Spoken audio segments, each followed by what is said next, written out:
Hello friends, welcome to our YouTube channel. In this video I'm going to show you how you can fix your Wi-Fi problem. If your Wi-Fi is not working in your Poco smartphone, if it is not connecting to the Wi-Fi or password issues, any of the issues is coming, how you can reset it. Before watching this video, if you have not subscribed to our YouTube channel, then subscribe to it and like our video. So let's start friends. First you have to open settings and type here reset.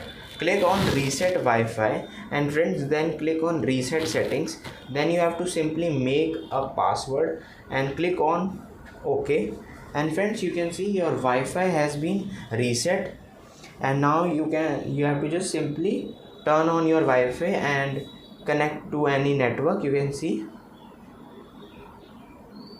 just enter the password like this. And now it is connected successfully.